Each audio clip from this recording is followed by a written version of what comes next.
ఉదయాన్నే అవినాష్కి కాల్ చేసిన అన్విత సివిల్ కోర్టుకి రమ్మని అక్కడ వెయిట్ చేస్తున్నానని చెప్పింది.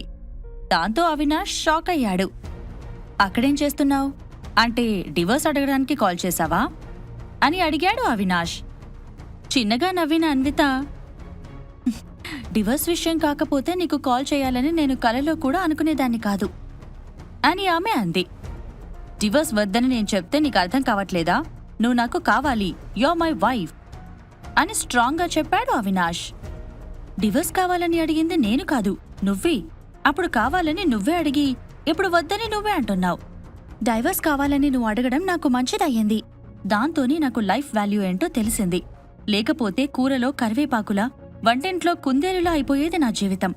ఆ విషయంలో నేను దేవుడికి థ్యాంక్స్ చెప్పాలి అని అంది అన్విత. అన్విత అలా మాట్లాడుతుంటే అతనికి చిరాకు పెరుగుతోంది. అన్విత, ఆపుతావా? నాకు నువ్వు కావాలని అంటున్నాను. నీకింతకు ముందు కంటే మంచి లైఫ్ ఇస్తా. నువ్వు చెప్పినట్టే వింటాను. నీకు కావాల్సినంత డబ్బిస్తాను అని అన్నాడు అవినాష్. ఏది మాట్లాడినా డబ్బు గురించి అవినాష్ మాట్లాడడం ఆమెకు నచ్చలేదు. బట్ అతనితో వాదన పెట్టుకోవడం ఆమెకు ఇష్టం లేదు. వీలైనంత తొందరగా డివోర్స్ ఇచ్చేస్తే బావుంటుందని ఆమె అనుకుంటోంది. అందుకే, నువ్వెన్ని చెప్పినా నాదొక్కటే మాట, ఐ వాంట్ డైవర్స్ అని అంది అన్విత. నువ్వు నాతో ఉంటే నెలకు నీకు ₹1,00,000 పాకెట్ మనీ ఇస్తాను అని ఆఫర్ చేశాడు అవినాష్. అవేమీ నాకొద్దు.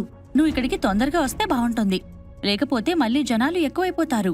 లైన్లో నిలబడాల్సొస్తుంది. నా టైం వేస్ట్ అవుతుంది. నా దగ్గర అంత టైం లేదు. డివోర్స్ కోసం ఒక్కరోజు వేస్ట్ అవుతుందన్న బాధ ఇప్పటికే నాలో ఉంది అని అంది అన్విత. కాని అవినాష్ ఆ మాటలను పట్టించుకోవడం లేదు. అమ్మాయిలకు డబ్బంటే బాగా ఇష్టమని అతడు అనుకుంటున్నాడు. ₹1,00,000 అన్విత ఒప్పుకోకపోవడంతో 2,00,000 పాకెట్ మనీ ఇస్తాను. ఇప్పుడేమంటావు అని అన్నాడు అవినాష్. నో అని సింపుల్గా అనేసింది అన్విత. 5,00,000 అని అన్నాడు. అయినా ఆమె వద్దంది. దాంతో ఏకంగా 10,00,000 అనేశాడు. 10,00,000 అన్విత, నీ ఇష్టం వచ్చినట్టుగా ఖర్చు పెట్టుకో. నీకు నచ్చిన ప్లేస్కి వెళ్దాం. మా అమ్మ కూడా నిన్నొక్క మాట అనకుండా నేను చూసుకుంటాను. ఆ విషయంలో నేను హామీ ఇస్తున్నాను అని అన్నాడు అవినాష్. నేను ఆల్రెడీ నీకు చెప్పాను అవినాష్, నీ నుండి డబ్బులే ఆశించి ఉంటే భరణంగా ఎంతో కొంత అడిగేదాన్ని. మరెందుకు అడగడం లేదు? ఆ విషయం నీకు అర్థమవుతుందా అసలు? నాకు నువ్వంటే ఇష్టం లేదు. 4 సంవత్సరాల కాపురంలో రోత పుట్టింది. అనుభవించిన బాధలన్నీ నన్ను కఠినంగా మార్చేశాయి. ఇప్పుడు నేను మాట్లాడుతుంటే నీకు హర్ట్గా అనిపిస్తుంది, కానీ ఏం చేస్తాం? నువ్వు మీ అమ్మ కొట్టిన దెబ్బల వల్ల నేను గట్టిగా మారిపోయాను. పగిలిపోని బండరాయిలా తయారయ్యాను. సో నువ్వు నీ ప్రయత్నాలను మానేసి తొందరగా వచ్చి డివోర్స్ ఇస్తేనే బావుంటుంది. డివోర్స్ ఇచ్చిన తర్వాత నేను కనీసం నీ మొహం కూడా చూడను అని అంది అన్విత.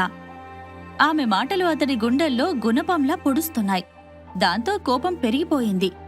ఆ కోపంలోనే, నేను కోర్టుకు రాను, నీకు డివోర్స్ ఇవ్వను, ఏం చేసుకుంటావో చేసుకో అని అన్నాడు అవినాష్.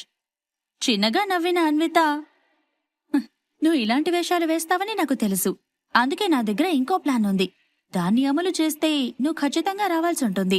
కాని అనవసరంగా ఎందుకులే అని ఊరుకుంటున్నాను అని అంది. ఏంటి, బెదిరిస్తున్నావా? ఏం చేస్తావు అని కోపంగా అన్నాడు అవినాష్. అతని గొంతులో కొంచెం భయం కనిపించడంతో పెద్దగా నవ్వేసింది అన్విత. భయపడ్డావు కదా? నాకు తెలుసు నువ్వు భయపడతావు. మర్యాదగా కోర్టుకురా. నువ్వొచ్చే వరకు ఇక్కడే వెయిట్ చేస్తాను అని కాల్ కట్ చేసింది అన్విత. కోపంతో ఊగిపోయాడు అవినాష్. ఫోన్ని విసిరి కొడదామని అనుకొని చేతిని పైకెత్తి ఆగిపోయాడు. ఇటువైపు సివిల్ కోర్టు ముందు అన్విత వెయిట్ చేస్తుంది. అప్పుడు సమయం 10 గంటలు కావస్తోంది. కోర్టు తలుపులు అప్పుడే తెరుచుకుంటున్నాయి. కోర్టు పక్కనే రిజిస్ట్రేషన్ ఆఫీస్ ఉంది. కోర్టు కాంపౌండ్లోకి వెళ్లకుండా బయటే నిలబడి రిజిస్ట్రేషన్ ఆఫీస్ వైపు చూస్తోంది అన్విత. ఆ క్షణం ఆమెకు చాలా విచిత్రంగా అనిపించింది. ఒకవైపు 2 మనుషుల్ని కలిపే రిజిస్ట్రేషన్ ఆఫీస్, దాని పక్కనే విడదీసే కోర్టు ఉండడం విచిత్రంగా అనిపించింది. అటువైపు చూస్తూనే హ్యాండ్ బ్యాగ్లోంచి మ్యారేజ్ సర్టిఫికేట్, కొన్ని పెళ్లి ఫోటోలను బయటికి తీసింది. పెళ్లి ఫోటోలలో తను చాలా అమాయకంగా ఉంది. అవినాష్ మాత్రం ఏదో రకమైన ఎక్స్ప్రెషన్తో ఉన్నాడు. అతడికి తనను చేసుకోవడం ఇష్టం లేదు. అందుకే కొంచెం బాధతోనూ, అందరూ తనని చూస్తున్నారన్న ఆలోచనతో కొంచెం సంతోషంగా నటిస్తున్నట్లు మిక్స్డ్ ఎమోషన్తో అతని ముఖం కనిపిస్తుంది. ఫోటోని చూస్తూ పెళ్లి జరిగిన కాలాన్ని గుర్తు చేసుకుంటున్న సమయంలో, ఏంటమ్మా, ఎవరికోసం వెయిట్ చేస్తున్నావు అని ఒక గొంతు వినిపించింది. వెంటనే తల పైకెత్తింది అన్విత. అక్కడ ఒక పెద్దాయన కనిపించాడు. అతనికి 50కి పైగా వయసుంటుంది. ఇతరుల విషయాలు తెలుసుకోవాలన్న ఆసక్తి అతడిలో ఎక్కువగా కనిపిస్తుందని గమనించిన అన్విత అతని ప్రశ్నకు సమాధానంగా, మా ఫ్రెండ్స్ వస్తున్నారు అంకుల్, వాళ్ళ కోసమే ఎదురు చూస్తున్నాను అని చెప్పింది. ఏంటమ్మా, పెళ్లి చేసుకుంటున్నావా? ఈరోజు మంచి ముహూర్తముందని అంటున్నారు. లవ్ మ్యారేజ్ చేసుకుంటున్నావా అని అన్నాడు పెద్దాయన. చిన్నగా నవ్విన అన్విత, లేదంకుల్, డివోర్స్ తీసుకుందామని కోర్టుకు వచ్చాను అని అంది. విడాకులా? ఇంత చిన్న వయసులో? అని షాక్ అయిన పెద్దాయన ఇంకేం మాట్లాడాలో తెలియకపోవడంతో సైలెంట్గా ఉన్నాడు. అన్విత కూడా ఏమీ సమాధానం చెప్పలేదు. దాంతో అక్కడి నుండి వెళ్ళిపోతున్నాడు పెద్దాయన. పెద్దాయనలో ఎన్నో ఆలోచనలు కలుగుతున్నాయి. ఈ జనరేషన్లో విడాకులు ఎక్కువైపోయాయి. పెళ్లిళ్లు పూర్తిగా తగ్గిపోయాయి. ఇండిపెండెన్స్ అనుకుంటూ అందరూ ఒంటరిగా మారిపోతున్నారు. నిజంగా విడాకులు తీసుకునేంత కారణముంటే పర్వాలేదు, కానీ చిన్న చిన్న విషయాలకి విడిపోవడమేంటో అర్థం కావట్లేదు అని మనసులో అనుకుంటూ వెళ్ళిపోతున్న పెద్దాయన సడన్ గా వెనక్కి తిరిగి ఫాస్ట్గా అన్విత దగ్గరికి వచ్చాడు. అమ్మా, నువ్వెవరో నాకు తెలియదు, కాని ఒక్క విషయం చెప్పాలనుకుంటున్నాను. వీలైతే నీ భర్తతో కలిసి ఉండడానికి ట్రై చేయి. కొన్ని విషయాల్లో అడ్జస్ట్మెంట్ అవ్వు. వయసులో ఉన్నప్పుడు చిన్న చిన్న విషయాలకి విడిపోతారు. వయసైపోయి ఎవరూ లేని సమయంలో తోడు కోసం ఆలోచిస్తారు. అట్లీస్ట్ ఆ విషయం గురించి ఆలోచించి విడాకుల గురించి ఆలోచించడం మానేయి అని అన్నాడు పెద్దాయన. కొన్ని క్షణాలు అన్వితకు ఏం మాట్లాడాలో తెలియలేదు. ఆయన చెప్పింది కరెక్టే అనిపించింది. ఏం మాట్లాడకుండా మౌనంగా ఉన్న అన్వితను చూసిన ఆ పెద్దాయన, పెద్దవాణ్ణి కదమ్మా, కలిసి ఉంటే బావుంటుందని చెబుతున్నాను. ఎందుకంటే ఒంటరిగా జీవితం ఎలా ఉంటుందో నాకు తెలుసు. నా మాటలు నిన్ను బాధ పెడితే నన్ను క్షమించమ్మా అని అక్కడి నుండి వెళ్ళిపోయాడు. అంతలోనే అక్కడికి బ్లాక్ కలర్ కారు వచ్చి ఆగింది. అందులోంచి వేగంగా దిగిన అవినాష్ అన్విత ముందుకు వచ్చాడు. వచ్చావా? రావేమోనని కంగారు పడ్డాను. లాయర్ లోపల వెయిట్ చేస్తున్నారు. పద, లోపలికి వెళ్దాం అని చెప్పింది అన్విత. ఆల్రెడీ కోపంలో ఉన్న అవినాష్, నేనొచ్చింది విడాకులివ్వడానికి కాదు, ఇక నుండి నిన్ను తీసుకెళ్లడానికి అని అన్నాడు. వాట్? పిచ్చి పిచ్చిగా ఉందా? ఈరోజు విడాకులు తీసుకుంటే ఒక పని అయిపోతుంది. ఆ తర్వాత నీ ఇష్టమున్నట్టు నువ్వు జీవించొచ్చు, నా ఇష్టమున్నట్టు నేను బతకొచ్చు అని అన్విత అంటుండగా, అవన్నీ కాదు కాని ముందుగా ఇక్కడి నుండి కదులు, కారెక్కు, విడిపోయే ముందు కనీసం 5 నిమిషాలు మాట్లాడుకుందాం అని అన్నాడు అవినాష్.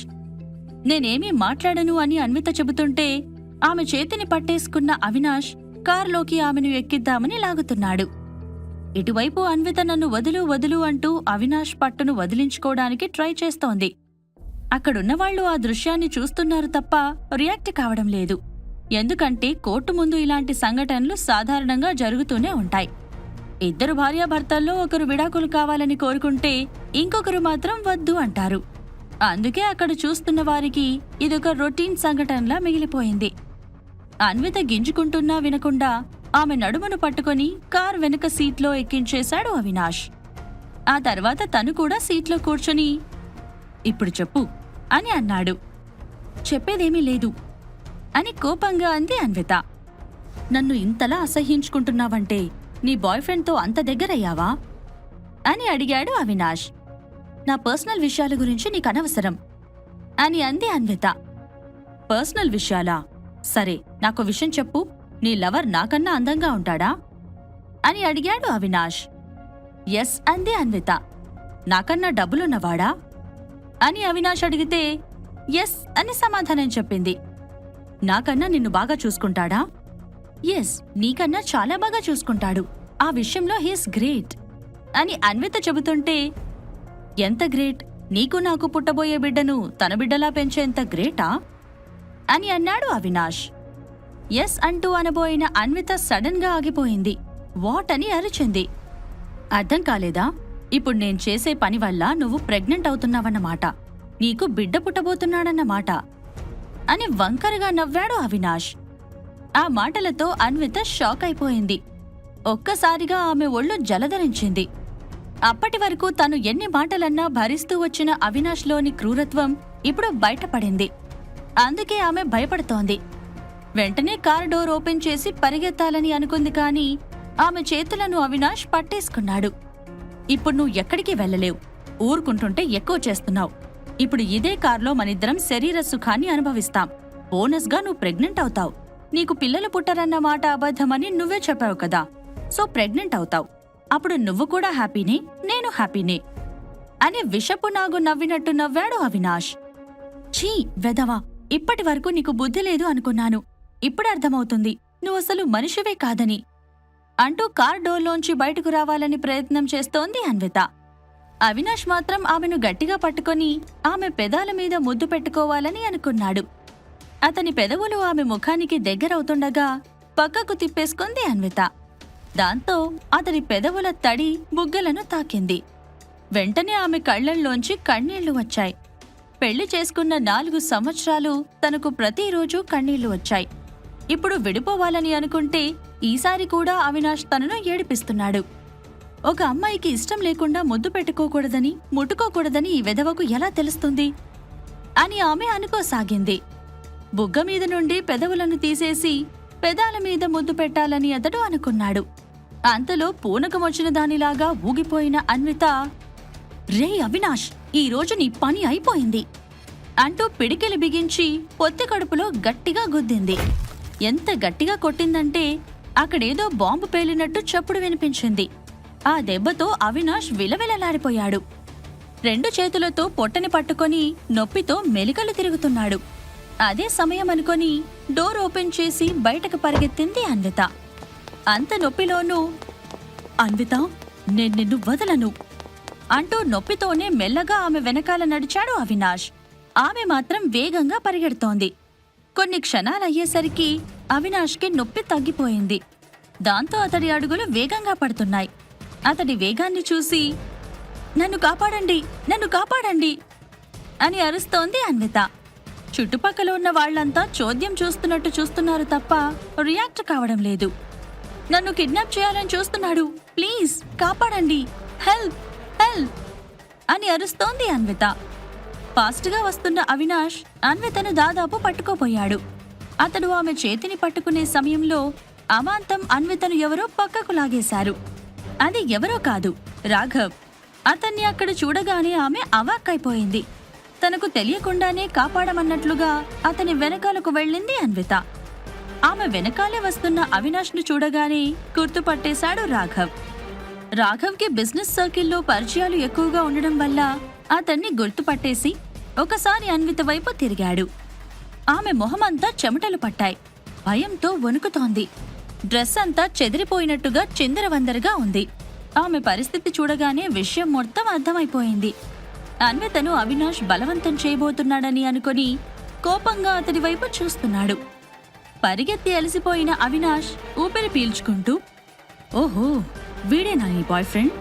ఆ రోజు కార్ షో నుండి నిన్ను తీసుకెళ్ళింది వీడే కదా అని అన్వితను అడిగాడు. ఆ మాటలు వినగానే ఆమెలో అనేక ప్రశ్నలు తలెత్తాయి. అదేంటి అవినాష్ అలా అడుగుతున్నాడు? ఆ రోజు నన్ను షాడో ఎత్తుకెళ్ళినప్పుడు అతని ముఖాన్ని చూడలేదా? మరి చూశానని చెప్పి నాతో అన్నాడు కదా అని ఆమె ఆలోచిస్తుండగా, ఆ రోజు చీకట్లో సరిగ్గా కనిపించలేదు. జనం గుంపుగా ఉండడంతో బాడీ తప్ప ఫేస్ చూడలేకపోయాను. ఒకవేళ ఆ రోజే వాడిని చూసుంటే కథ వేరేలా ఉండేది అని కోపంగా అన్నాడు అవినాష్. ఓ, అంటే షాడో ఎవరనేది అవినాష్కి ఇంకా తెలియదన్నమాట అని అన్విత మనసులో అనుకుంది. అంతలోనే, అరే, మర్యాదగా అన్వితను విడిచిపెట్టు, లేదంటే నేనేం చేస్తానో నాకే తెలియదు. షీజ్ మై వైఫ్ అని రాఘవ్ని చూస్తూ అన్నాడు అవినాష్. ఏం చేస్తావు అవినాష్? ఆ రోజు కార్ షోలో ఎవరో మోడల్తో కనిపించావు. ఈరోజు అన్విత వెంట పడుతున్నావు. నీకు అమ్మాయిల పిచ్చి ఇంతలా ఉందా? పైగా నీకు పెళ్ళైపోయిందని చెప్పారు. తొందరలో నువ్వు తండ్రివి కాబోతున్నావట కదా, మరి పిచ్చి పనులేంటి అని అన్నాడు రాఘవ్. తన గురించి అన్ని విషయాలు చెబుతుండడంతో రాఘవ్ని పరిశీలనగా చూసి, మిస్టర్ రాఘవ్, నువ్వు నాకు నీతులు చెప్పకు. అన్విత నా భార్య. మేమిద్దరం ఫ్యామిలీ. ఏమైనా మాట్లాడుకుంటాం, తిట్టుకుంటాం, కొట్టుకుంటాం. నీకెందుకు? అయినా నువ్వెవడివిరా మా గురించి మాట్లాడడానికి అని కోపం తెచ్చుకున్నాడు అవినాష్. మర్యాదగా మాట్లాడు అవినాష్. రాఘవ్ సార్ నా బాస్. నేను సార్ షోరూంలోనే పని చేస్తున్నాను అని అన్విత చెప్పింది. అవునా, తన ఎంప్లాయీస్ తోనే రిలేషన్స్ పెట్టుకునే ఈ వెధవ నాకు నీతులు చెప్తాడా అని అవినాష్ మాట్లాడగానే, నాకు రాఘవ్కి ప్రొఫెషనల్ రిలేషన్షిప్ తప్ప ఇంకెలాంటి సంబంధం లేదు. నువ్వు నోరు జారి ఇష్టం వచ్చినట్లుగా మాట్లాడితే బాగోదు అని అంది అన్విత.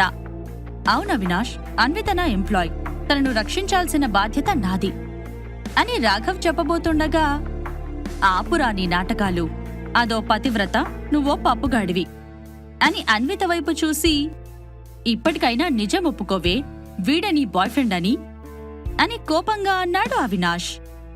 ఎస్, అన్విత నా గర్ల్ ఫ్రెండ్ అని టక్కున చెప్పేశాడు రాఘవ్. అంతే, కళ్ళు పెద్దవి చేసుకుని మరీ చూస్తూ ఉండిపోయింది అన్విత. ఇప్పుడు అవినాష్ ఏమంటాడు? ఈ ప్రశ్నలకు సమాధానాలు తెలుసుకోవాలంటే నెక్స్ట్ ఎపిసోడ్ వినాల్సిందే. క్రింద ఇచ్చిన లింక్ ని క్లిక్ చేసి పాకెట్ ఎఫ్ఎం యాప్ ని ఇన్స్టాల్ చేసుకోండి. Stay tune to pocket FM.